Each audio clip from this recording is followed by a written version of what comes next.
C'est pas si évident, c'est vrai. Qu'est-ce qui vous a fait changer d'avis d'ailleurs? Vous êtes éloigné pendant 2 ans de la politique partisane, comme vous le disiez. Oui, je le suis toujours. Christian Jacob, en fait, le départ de Laurent Wauquiez au lendemain de l'échec des européennes a créé une nouvelle donne. Cette nouvelle donne, c'est le constat douloureux et cruel de ma formation politique que je n'ai jamais quittée. Une famille gaulliste qui a tellement donné au pays et qui est, au fond, d'une certaine manière, à son point le plus bas. Il faut lui redonner ce que l'on peut.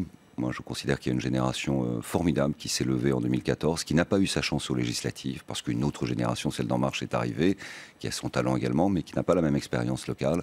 Et je pense qu'il faut aider cette relève. Alors, justement, les municipales, c'est important pour cette génération et pour votre parti. Donc, oui, c'est important parce que nous avions gagné la fois précédente avec les divers droites, ce qui explique que je sois président des maires de France.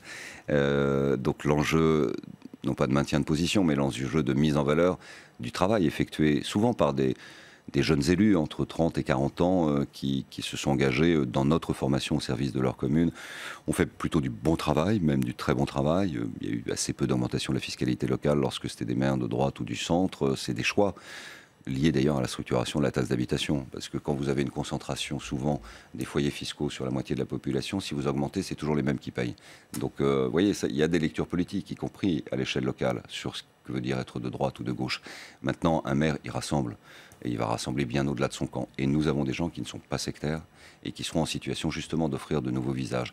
Donc l'enjeu, il est évidemment important.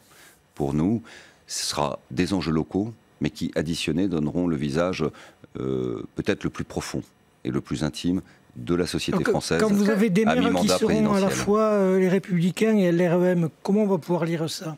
C'est très simple. À un moment, il faut s'inscrire à la préfecture. Donc si vous avez un maire qui s'inscrit LR, c'est que vous pourrez le comptabiliser comme une victoire LR. Là où vous aurez des LREM qui ne seront pas présents, ça veut dire qu'ils ne sont pas en situation et que le LR est trop fort. Et là où ils veulent s'associer, c'est parce qu'il est tellement fort qu'ils ont besoin d'avoir des places. Donc à la fin des fins, je peux vous dire, la lecture, elle sera beaucoup plus simple et beaucoup plus naturelle qu'on imagine. Est-ce que l'enjeu pour les Républicains, il est aussi d'éviter ce duel entre Emmanuel Macron et Marine Le Pen? Vous le qualifiez de mortifère pour la démocratie. Est-ce que les Républicains sont encore en mesure de l'éviter? Aujourd'hui, non. Soyons honnêtes et soyons lucides. Aujourd'hui, non. Tout est à reconstruire. Le fond, le rassemblement de la famille, le travail sur un éventuel projet d'alternance. En tout cas, la formation gaulliste, elle n'a pas vocation à être autre chose qu'une formation de gouvernement. Donc une formation d'alternance en l'état, puisque nous sommes dans l'opposition.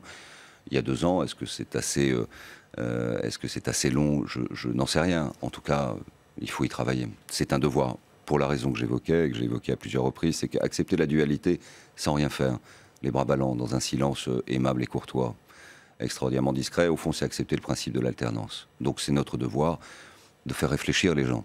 D'ailleurs, il y a peut-être d'autres solutions. Après, c'est la politique, c'est la compétition et c'est aussi l'avenir du pays. Et qui, chez les Républicains, peut accomplir ce devoir, rassembler la famille, bâtir le projet d'alternance? Vous y pensez? Est-ce que vous verriez comme candidat à la présidentielle en 2022? J'ai répondu 157 000 fois en l'espace d'une quinzaine de jours. J'ai publié ce livre dans une concordance d'agenda où effectivement il y a le renouvellement des instances et il y a la préparation du congrès des maires. Simplement ce livre, c'est 2 ans de travail, c'est 1 an de remonter l'information. Il vient après un précédent livre qui a demandé aussi 2 ans de travail. Je prends beaucoup de plaisir à faire ces recherches, je prends beaucoup de plaisir à transmettre. Et il y a beaucoup d'autres moyens que d'être candidat à l'élection présidentielle pour continuer à dire des choses, les faire partager, les faire vivre. Ensuite, une fois encore, pour les Républicains, voilà, c'est le temps du rassemblement et Christian Jacob est l'homme de la situation. Et après, ce sera